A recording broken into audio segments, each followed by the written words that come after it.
All right, howdy everyone, what's going on? You got Zach back here again, and today we have my Week 5 Npdl battle recap video. I'm still trying to get these videos out, starting my graduate school up again this week. I'll do my best to keep these coming because I like recording them, and I know that a lot of people like watching them. So with that being said, if you appreciate the content, you want to see it coming, let me know in the comments, like the video, all that good stuff. And as always, I am on Metafy, so if you like what you see in terms of breaking down battles and prep, post-game, replay analysis, all that type of stuff, I'm always looking for new clients on Metafy. I'd love to work with you. With that being said, this week we have a match versus someone who I would definitely consider to be a rival in the format, which is Sorbzz, the coach of the Federal Bureau of Intelligence, an absolutely incredible battler, consistently top 50 in the world. Someone who plays really well at just prepping to keep their foot on the gas and knowing their win count and not letting up the entire battle, not really giving their opponents a chance to win. So someone who I definitely look forward to playing. It presents a really good challenge every time, and a very strong class act as well. So with that being said, you can see Coop's team on the right side there. He's got the Zero Aura, Greninja, Salamence, Shaman, Mamoswine, Empoleon, Bouffalant, Togetic, Turtonator, and Musharna. So a very scary team, no Mega, so he chose not to draft a Mega. Going into this, I'm anticipating the top 6. I feel like they definitely present the biggest threat to my team. Yeah, so I think Zero Aura and Mamoswine kind of combined present the most issues for this team. Mamoswine is just always an amazing Pokemon to switch into. I don't think any team really has multiple solid Mamoswine checks. We're definitely going to do our best, but if he's, Banned or Life Orb, it presents a real problem for us to try to switch into. Zero Aura as well, being kind of the bulk up set, being able to hit Feeny and Aegislash super effectively, as well as Vikavolt, which is our other main electric resist, means Zero Aura is going to be a very big threat as well. Greninja setting up hazards as well is something I really want to avoid. We don't have incredible hazard control, so if he's like a lead Greninja and he gets up a T-Spike or Spikes, that could definitely present problems for my team. And then, of course, he has stuff like Shaman, which with Seed Flare can be a very big annoyance. Mence as well, in either a setup or a defensive, Wish Intimidate rule can be a big threat as well. So we're taking all those into account into this team. So first off, we're bringing Aegislash. We're bringing offensive Aegislash with enough speed to outspeed an Adamant or Modest Zero Aura at +2. He has no reason to run max speed, so I figured if he runs, Adamant or Modest, he tries to speed creep Whimsicott or something like that. This Aegislash will speed up +2. I didn't want to invest enough speed to outspeed a max speed Zero Aura, just because that would mean we wouldn't be able to run Adamant or any other nature other than plus speed. But we're running a lot of HP and minimal attack because we're running Autotomize and Swords Dance. So with Close Combat and Iron Head as our only offensive moves, we're pretty much able to take on everything on his team. Turtonator is the one thing that, maybe Ghost would be a little better for, but fighting, hitting Greninja and Mamoswine and Empoleon all super effectively, while hitting Zero Aura hard as well, meant we really didn't need Shadow Claw if we're able to boost. Close Combat kind of does it all, and Iron Head is fantastic for Shaman. For Salamence would hit them harder than Shadow Claw would, and it hits Togetic super effectively, which that thing can be an absolute pest. So I definitely wanted the steal coverage, but the thought behind Double Dance weakness policy is, because I don't really need another move, Shadow Sneak could have been good, but it really wasn't doing the damage I needed, especially with, only 24 EVs in attack in addition to the Adamant nature.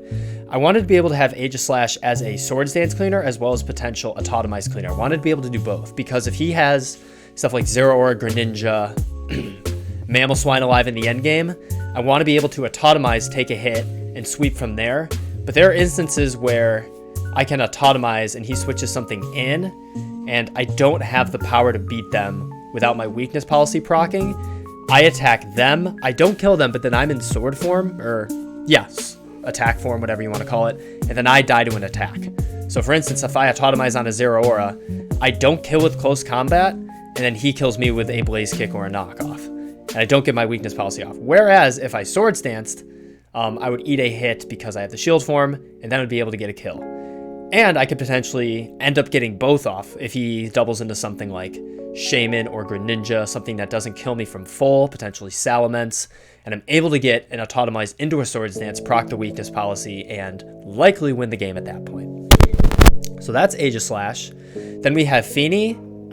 Something worth noting is that Coop only has one Fairy Resist on his team, and that is Empoleon. So I was kind of looking at this, I'm like, okay, how do I take advantage of his only Fairy Resist, which is, I'm assuming what he would switch into Feeny 9 times out of 10. I could see Shaman switching it as well, because it's really bulky with the base 100s, but I elected with Calm Mind Taunt, partially because I wanted to be able to boost, because it allows me to better take on Shaman if it switches in, or Greninja, Special Salamence, Turtonator, because like Charge Beam and stuff like that.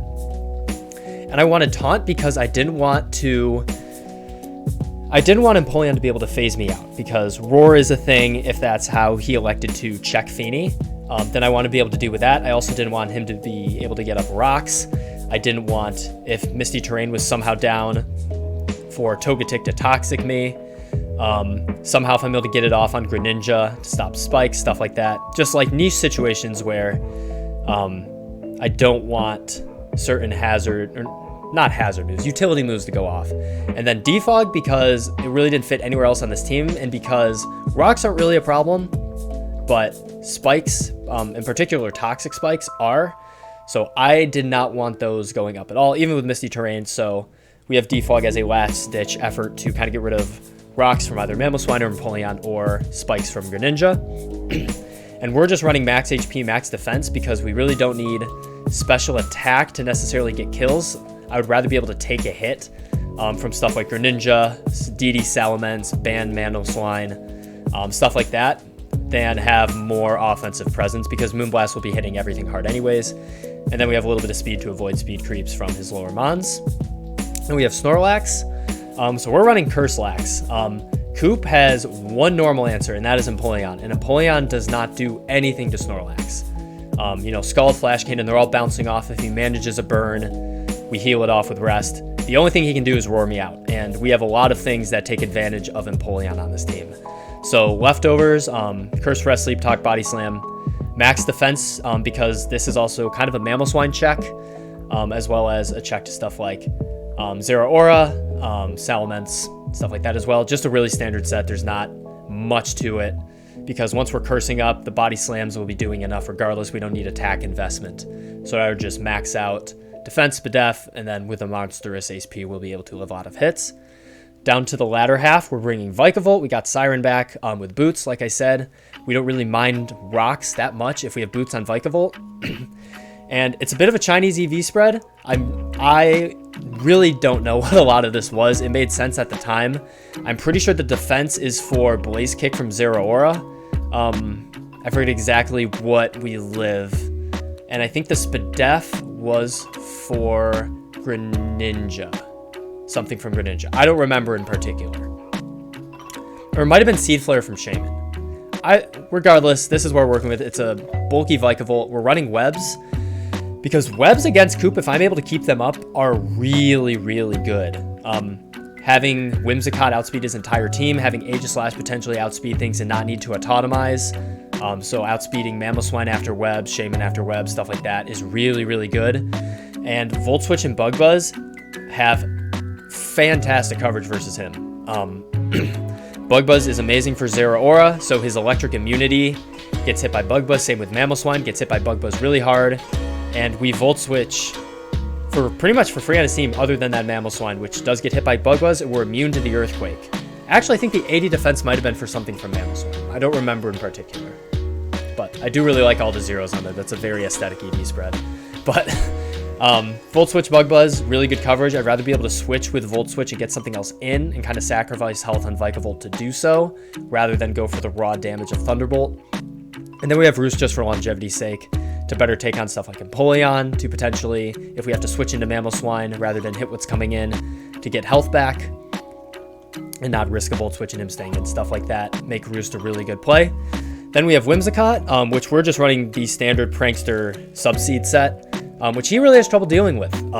The only notable things that really beat this set are Icicle Spear from Mamoswine, which is so niche that I highly doubt that comes, and more notably Dual Wing Beat from Salamence.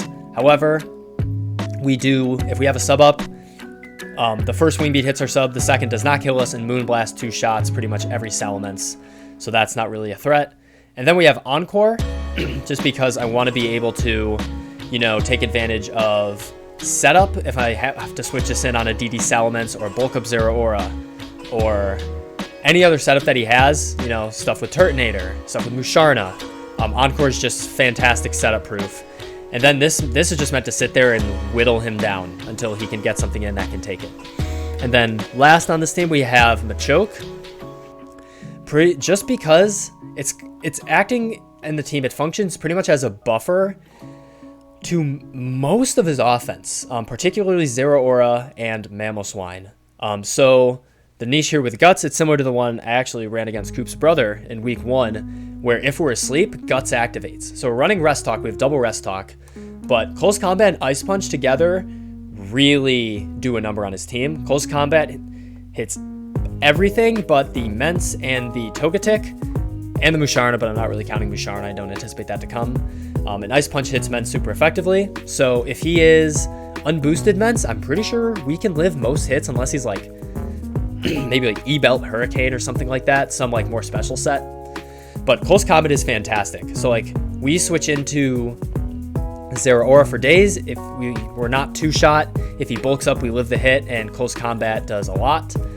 This is really good for Greninja as well, especially when locked into Dark Pulse potentially. Lives a hit from Shaman, can Ice Punch, lives hits from Mamo and can Close Combat and kill it. Also can potentially 1v1 defensive Empoleon, which is also huge. We're trying to get rid of Empoleon for Feeny. Hits Boufflant super effectively. Just a really solid buffer mon for a lot of his threats. So Machoke will be sent in likely if I need something to try to 1v1 one of his threats, maybe die, maybe get some chip off so I can get something else in. So it's just kind of a buffer for a lot of those mons. So the game plan here is to potentially, we have kind of 3 win cons, which is the Lax, the Feeny, and the Aegislash. And I definitely need to feel out, depending on what he brings, which one of those is best, and use the others to break for the one that's best. So with that being said, I'm going to switch tabs real quick. Some amazing production value and going into team preview. So right off the bat, no Zeraora and no Shaman, which I was very, very surprised about. Very thankful for no Zeraora. Shaman was a little like less of a, oh, thank goodness type of moment, but it still presented a lot of threats to my team, especially with Spidef drops. I have a tendency to get pretty unlucky versus Coop, so any mon that's relying on those stat changes and it's not there, that is cause for celebration in my book. So instead he brings Boufflant and Turtonator.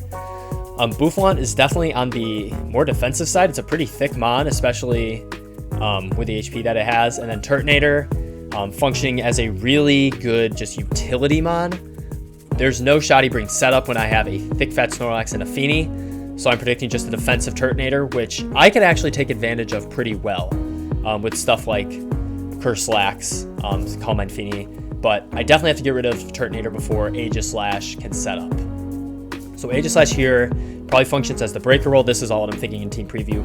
Feeny also probably functions as a breaker roll, just because it can get rid of Empoleon, whittle down other stuff, switch into Mence, switch into Greninja, and then Lax is really what's going to put in the mileage this match, is what I'm thinking from team preview. So in terms of my lead, I'm looking at his team. I don't want Rocks to go up, and I feel like Vikavolt deters that the most. His mons that really I don't like, which are honestly Turtonator and Boufflant, I can just Volt Switch out and outspeed. I live any one hit from Greninja. That's what the Spidef is for. I live a Specs Hydro from full, so that's kind of what I was anticipating as the lead. So I can Volt on that. I can live any hit from Mence, Volt on that. I can chip Mamoswine because I don't die to anything, I think, other than a banded Stone Edge, which then I know he's banded and can take advantage of that if for some reason that's what he's running. So I'm just going to go ahead and click play. I need to put this on slow. Music is off. He ends up leading with Mence, and I end up leading with Vikavolt, so I think perfect. I'm just going to get up webs. I'm pretty fine sacrificing HP. As he misses a Hurricane turn 1, definitely unfortunate. You obviously you never want to hit miss a Hurricane. But so pretty much the only thing that happens on these first 2 turns is I get momentum and and a bit of chip on Salamence. So Hurricane, he was pretty offensive. I think it would have taken me down, I don't know, probably around below half. And then he would have had to choose between getting webs off and defogging. So pretty much the only thing that would have changed here is more health on Vikavolt. Definitely unfortunate, I'm not going to deny that. But we are able to get Infini. Because he is special, I'm like, great, I can just set up. So he goes for Roost. I'm like, perfect, this is a free Calm Mind. There's nothing Mence can do to me here. I can just use this as fodder as he switches out, justifiably so, into Bouffalant. As I Calm Mind again. So here I'm like, all right, I did not anticipate this mon. I need to do some calcs, figure out what he needs to do. And I figured out that even if he is banded, adamant, wild charge, we live. Because we are, again, very, very defensive. So I'm like, all right, if that is the absolute worst case scenario, I have switch-ins for that. So I go for Moonblast. It does not a lot. And his wild charge does just under half. So he is AV, max stack adamant. So I'm like, all right, I don't want to sacrifice health on Feeny. I have an electric answer. And I'm able to live the wild charge with Vikavolt, and then I'm able to live the subsequent head smash. Or a head charge, sorry. And he is just whittling himself down at this point. So this is great. So I'm able to get the Volt Switch off. I preferred momentum over webs. And at this point, Bouffalant's pretty much dead. It gets outsped by everything. So I'm not risking anything here. I just go for the Moonblast. As he preserves it, he goes into Empoleon. I'm like, this is fine. This is what I wanted to chip down. I get the Spadef drop, and he's Defiant. So this is the first starter where I'm like, crap. So first off, 10% chance I get it, which normally is, kind of nice. You get a little Spadef drop. I did not want that Spadef drop remotely. So this puts me in a very precarious situation. And I know that from watching the film of Coop's previous battles, he actually did some mad work with an SD Empoleon a couple weeks ago. So I know immediately what that is. Defensive Empoleon always is Torrent. You run SD, any of that stuff, you're running Defiant, and I proc that. So at this point, I'm like, all right, I need to do damage control for this thing. I don't know what it has, but I did know. Remember I said in team preview, we have Machoke as kind of that break glass in case of emergency buffer Pokemon for a lot of his setup. And based on my calcs, I live 2 Steel Wings. He doesn't go for Liquidation here because I'm a Feeny. So I'm like, all right, I'm going to try to do that. I'm going to live 2 hits, and I'm going to either force him out or kill him with a close combat. So that's what I end up doing. Feeny's up to 71, which is nice. So I go to Machoke, and he ends up going for the Steel Wing. It does over half, and he gets the defense rise. And it's revealed that he's Life Orb. So I'm like, all right, this is okay. Because Life Orb, obviously it's taking down his health, which the defense raise would have been really annoying if he wasn't Life Orb. Obviously it's a little unfortunate because I can't go Aegislash to play around it. I have to go into something special. But he's two-shotting me, and he ends up killing me with Waterfall. So Machoke dies to this. I am very salty about that Spadef drop Defiant boost, but he does reveal that he's Life Orb. So that makes things a lot easier because my game plan is not, I need to switch into this thing forever. Now it's, I need to wear him down in range. So I can kind of play around, force him to damage himself with Life Orb recoil, and Empoleon doesn't have reliable recovery, and he's revealed 2 of his moves. So his last is either, between his 3 last moves, it's likely Aqua Jet, Earthquake, and Swords Dance. That's what I'm thinking, because Earthquake gets Aegislash, Swords Dance, he probably wants to set up, and Aqua Jet could be a nice priority for him against stuff like Archeops, etc., etc. So Machoke goes down, and I go into Whimsicott to try to Encore him, which I do. I Encore him into the Waterfall, which is not Liquidation, which I found odd. But we live because we're bulky, and he takes more, so he's at 54. I go for a Leech Seed here. He switches out, so he's preserving a lot of his mons as he goes into Turtonator. And this is where I'm like, all right, we forced him out. He's not going to get that boost again. We have a Leech Seed up. I'm just going to sit here and be annoying because I can. So I go for sub, and he reveals Roar. And he roars in my Feeny. So at this point, this is a very good mental note to have. So by him revealing Roar, I now know that partially Aegislash, but mostly Snorlax can't win the game until this thing is dead. Because Roar phases me out, gets rid of all my stats. So I now need to kill this Turtonator before I can do anything. Turtonator still is pretty passive, and it can't really do anything back. So I just can't really set up. I just kind of have to damage him. He doesn't have reliable recovery. He's not running Rest or anything. I Misty Terrain. But now Feeney's back in. So I'm like, great. I am now pretty much at full. I can just go for Calm Mind. I lose nothing by going for it. He's losing stuff with Leech Seed. So Coop ends up sacking Bouffalant, which I get a nice little Calm Mind off. And I'm so glad I ran Leftovers because coming in at 71, I am now back at 100%. So Bouffalant goes down his first Fatality. We're back at 100% at +1. And he brings up Napoleon. So I'm like, all right. I just want chip on this thing. So again, that's unboosted. That does 27. He's barely like 4-shotting me maybe. And I'm like, all right, Moonblast isn't going to be doing a lot, but I win this 1v1. So I taunt him first because I didn't want Swords Dance going off. That was worst case. That was a bad case scenario because he could potentially 1v1 me then. He goes for another Steel Wing, loses HP. I'm like, great. Go for Moonblast again, down to 9%, and we get another Spadef drop and another Defiant boost. And again, this just makes life so annoying, at least for this next turn. So my play, he's at 9, so he dies the Life Orb recoil. My play is just to sack Vikavolt, and he goes for Waterfall, so it's a double kill there. I'm a little bit annoyed at that, but I mean, not in the long term of the game, but just what are the chances, you know? It's Mons. It's all good. We were able to play around it, and I'm glad we kept Vikavolt as a sack. And that's where, like, if he hit Hurricane turn 1 on Vikavolt and, you know, got me down to whatever preset, we might not have had that sack, but at the same time, we got 2 10% chances for Defiant Boost. So I guess give and take away. But I go into Snorlax here because he spikes up and I go for Curse. I want to explain this real quick. So I didn't want to go Aegislash. Turtonator's likely. I don't want to do it on Mamoswine, and he's Intimidate Mence.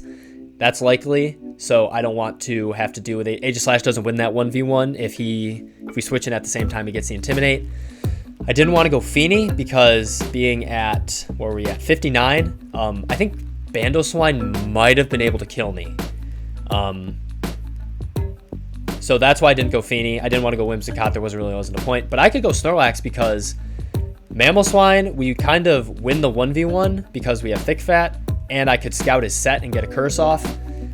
We have really nice just natural Spadef, so I'm not worried about Greninja. I'm pretty sure we beat a Spec set 1v1. And if he goes Turtonator, we just body slam him. He probably roars us out, and that's fine. So he gets a Spike Up, which actually definitely matters in the end game.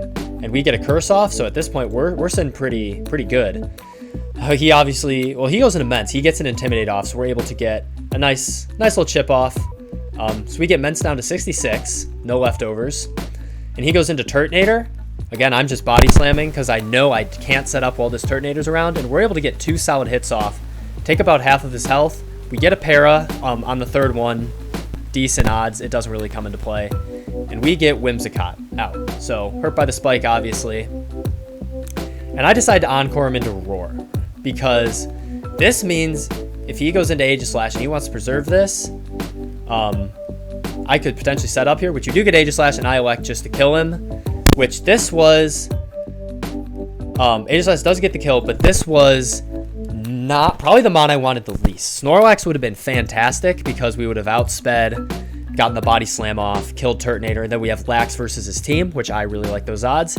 He goes Feeney. I can either kill him with Moonblast, or Calm Mind potentially on a pair, or him switching out. We get roared out, so be it.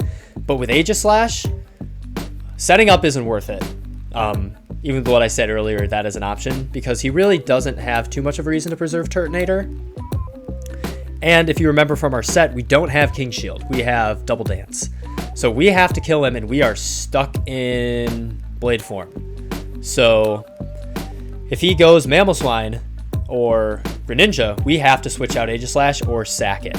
So we do get the kill, and he goes Mamoswine. So I'm like, all right, my sack here is Whimsicott. Everything else I really kind of still need. And I can potentially scout his set, which he ends up being Life Orb on this as well. So I do some calcs here.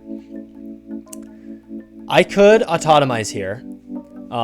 However, with Life Orb, I think after the Spike, I think Life Orb Earthquake into Ice Shard could kill me. I think that was the calc, or not necessarily 100% chance, but it had a chance. So that really wasn't a good look. I don't have a Water move on Feeney. So that's out. I would die to two Earthquakes. I would just get a little bit of chip with Moonblast. That's not worth it. But I was running the Calcs, and after the spike, I'm trying to remember exactly because I don't want to necessarily misspeak. So we switched Snorlax in. We were hit by the spike. I think the calc was, because I'm assuming Adamant Band Life Orb. After the spike and leftovers, 2 Earthquakes did not kill us ever. I was doing I took a while on this turn, so I'm sorry, Coop, for that. But with Adamant Life Orb Mammo, he Earthquakes me. I curse, so I get the +1. I get leftovers back. The next Earthquake never kills me. So I'm like, this is what I have to go for. I have to hope that I don't get crit. So again, he goes for the Earthquake. It does 56, which is a mad chunk. And again, he's chipping himself with Life Orb, which is why these Life Orbs are not worst case scenario for me. We go back up to 32. The roll was, I think, 37.6 or something max. He does 35, and we get a nice, juicy rest off. So now we are in the driver's seat for this end game, because he has to figure out a way to kill this Lax. Earthquake, again, is not a 3-shot. He's doing 33. He's chipping himself with Life Orb, and we have the chance to pull any, Curse and Body Slam. So we pull Rest, not the end of the world. Because, again, the thought process behind the set is even if I pull Rest and stuff, I'm still stalling out, turns. He doesn't 3-shot me, which is why we were running the defenses that we were. Pull Rest again, not ideal, but not the end of the world. I'm going to speed this up a little bit. So he goes for Earthquake again. Again, we live because we're never 3-shot. We rest again, back up to full, and we're just going to play this over again. He's killing himself with Life Orb. Absolutely fine by me. I'm just going to put this on normal. Sleep Talk, we get Curse, so now we're 100% not dying to anything. We get that. He goes for Earthquake again. Sleep Talk again. Riveting gameplay, and there we get the Body Slam. So not the best pull. I probably would have almost rather had Rest or Curse, but getting rid of Mamoswine is, fantastic of all accords. Specs Greninja doesn't kill me from here as far as I remember, because we get leftovers, we get back to about half. Specs Greninja does not do half. So he ends up being physical, and I want to kill Greninja because I didn't want to risk Dark Pulse flinching, because I think if he was Specs, I think if he Dark Pulse flinched me, I lost, and I didn't want to risk any of that. So at this point, I'm just taking my kill, because if we live, which we do, we kill Greninja. He only has Salamence left. So at this point, he's revealed Hurricane, Defog, Roost. He's bulky, he's defensive. At this point, I'm pretty sure I have won, but it's never over till it's over. So he intimidates me, which, definitely matters. And he gets a crit Confusion Hurricane, which the odds, again, Coop has very good luck, which more power to him. I wish I had that at my advantage, but he hits Hurricane, which, it is what it is, crits and confuses me, which is absolutely, I forget who I was talking to. Someone says the law of Tornadus Therian is either you miss or you hit and confuse. So that's what I felt like I was going into here. So I live on 1, which I don't know what the roll of the crit was, but I'm not gonna complain or, acknowledge living a crit confuse Hurricane. But we don't hit ourselves, we rest, we're back up to full, so I'm like, alright. So he hits another Hurricane, does 30. We Sleep Talk, rest, is what it is. He hits another Hurricane. So we go for Sleep Talk again. We're out of confusion, which is nice. Sleep Talk, rest again, which is okay. And at this point, I didn't want to mess around with more shenanigans. I wanted chip on this more than anything, because there are chances I can lose to Hurricane, Confusion, and all of that. So he's already crit once, he's already Hurricaned. I don't trust that to not happen again. So I elect to go for Body Slam. And he hits that Hurricane, he hits the next Hurricane, and we die. So he's hit 5 Hurricanes in a row or something like that. But we have a couple surefire win cons here. For one, after the spike, Feeny from my calcs had an very small chance to die to a Hurricane. I think it was 12% or something like that. I forget the exact calc, but we have that. Additionally, the only way he can beat Aegislash is if his last is Flamethrower. And if that's the case, I'll go through that at the end game. I'll just let this play out. So we go Feeny, we get hurt by the spike. He hits another Hurricane, doesn't kill, and we pick off the Salamence with Moonblast. So we're able to escape that. But, so if he killed Feeny here, if he hit and killed Feeny here, the end game with Aegislash, I didn't want to risk it because I was sure there was some set that could beat me. But because we had Double Dance, and this is where the Double Dance would have come in clutch, if he Flamethrowers me, so my play was to Autotomize regardless. That keeps us in King's Shield, or in Shield form. If he Defog and Hurricane are out of the question. If he Flamethrowers me or Fire Blast me, we live every hit. We Autotomize, we outspeed, and we kill him. If he roosts, and I Iron Headed there, I could lose the game, because he would outspeed me and Flamethrower me and likely kill me. However, if I Autotomized, he roosts, I can set up a Swords Dance. And I outspeed him now, so as soon as he hits me, or he's in range of Iron Head, I kill him because I outspeed. So I had Aegislash in the back as kind of an endgame, like, failsafe in case Feeny died, but I didn't want to get into those shenanigans with all the hitting like 6 Hurricanes in the row, crit confusion, all that stuff. I didn't want to mess with that. I just want to go with a surefire odds of living a hit, and it worked out. So good games to Coop. Obviously some hacks in both directions, but I think it was, all things considered, a decently clean game. But like I said, I played in my win con. I knew Lax would be the win con going in, only having one normal resist, no fighting type, no real strong ways to chip through it, especially once it had curses up, and then using Feeny and Aegislash to kind of break around it, and then the other mons just as buffers to make that happen. I was really surprised that there was no Zero Aura. I think that would have made my life a lot harder, but it was a good game. We're sitting at 4-1 now. I think we're at +9, top of the division, which is always good at the midpoint of the season, especially when you have the end of the season schedule that I have. We have to play, I think we have to play Ball and Sveal and Regal, which are all top 50, top 10, top 2 in Sveal's case battlers. So any win that we can get is a good one to boost us into playoffs. So good games again to Coop. Was a lot of fun. Always love playing this guy. He always makes it a very hard fought game. So with that being said, really glad to have the win.